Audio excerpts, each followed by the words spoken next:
Welcome back to Be Well. Fatigue, joint pain, and swollen glands. These are all symptoms of an autoimmune disease. Autoimmune disease happens when your body mistakenly attacks your normal cells. Some of the most common types are rheumatoid arthritis, psoriasis, and lupus. So here now is board-certified physician and author Dr. Brooke Goldner, who is here to tell us how all of this nutrition and everything plays a role in some of these symptoms and how we can avoid some of them with better nutrition. Okay, so thank you so much for being here. It's my pleasure. I mean, this is near and dear to my heart. I mean, first of all, like, you're wearing purple. Mm-hmm. That's lupus awareness. I'm wearing the purple because I myself had lupus. I was actually diagnosed 30 years ago. Wow. Yeah, I was 16 and I had rashes. I had arthritis. I had brain fog. I had a 16-year-old, migraines, all of this. And we go to the hospital and they go, yeah, you have lupus. And not only that, your kidneys are failing. Oh, no. So at the time, 30 years ago, I was told that at best I had 6 months to live unless they did aggressive treatments. So now I'm very proud to be 46 because I'm like, yes, I'm still here. But it's a terrifying disease. So what did you do?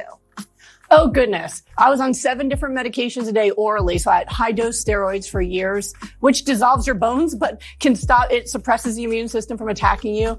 And at the time they did experimental treatments, which everyone wants to be an experiment, right? Mm-hmm. But it saved my life. So, they used chemotherapy, which normally use chemotherapy for cancer, right? Yeah.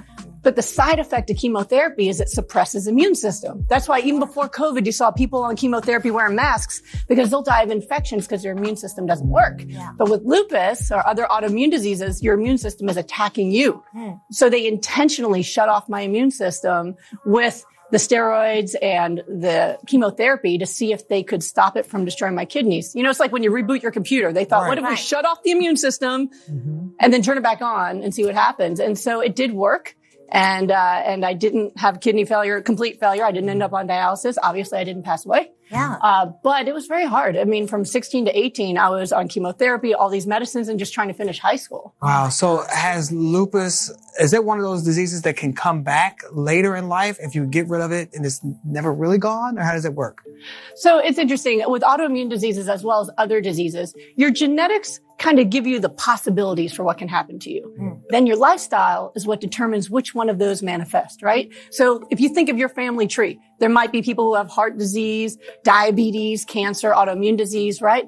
But let's say you have diabetes in the family, but you're an athlete, right? And you're a plant-based athlete. You're eating fruits and vegetables and running marathons. You're not going to get diabetes, right? So it really depends on your lifestyle. So for me, it'll be 18 years in October that I changed my lifestyle. I changed to a plant-based diet. My husband and I developed a nutrition protocol that actually, I did it for weight loss and it worked.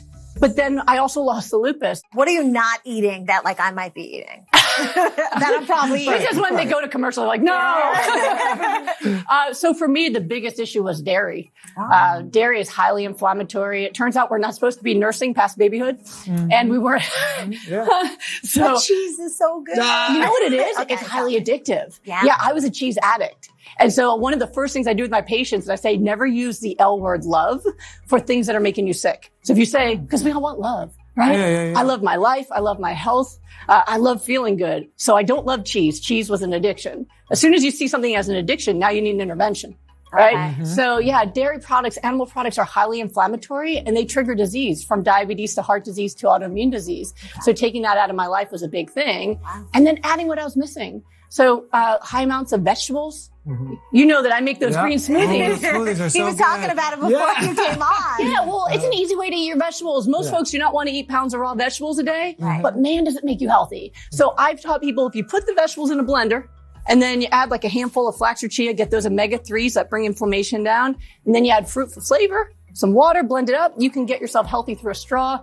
And it tastes like a fruit smoothie. So it's nice, it's health giving, and it's not as hard as sitting there and shoving salad down your throat all day. Right. What would you say are some other things that help boost your immune system that work? Because I've seen things like the emergency packets and, things like that. And those are proven to maybe not actually work as good as real foods.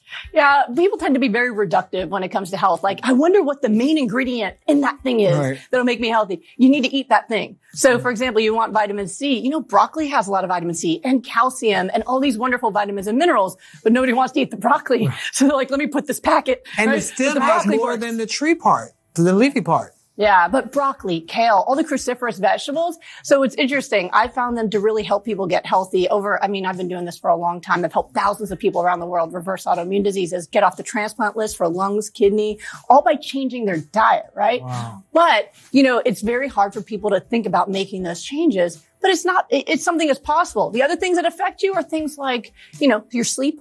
Turns out we need it. Yeah. For repair, stress. So having good self-care for your stress levels and mood. It turns out people with autoimmune disease have much higher rates of depression and anxiety and trauma. So I work with people in all areas. I teach them how to be happy and how to get enough sleep and how to eat well. It's like having an extra mother in your life every day. Yeah. How did you eat and how do you sleep? How's your stress? And it changes their lives and they get better very quickly. Now, if you know that you have a family history, say of a rheumatoid arthritis or something like that, how can you make sure that you don't end up on that same path? Well, it's better to take action early, right? I wish people came to me ahead of time and said, I don't want to get sick, but nobody wants to eat vegetables unless they have to. So usually by the time people find me, it's late. But adding what you're missing is a big thing. So even if you're still going to eat things that are inflammatory, if you're getting in your vegetables, water.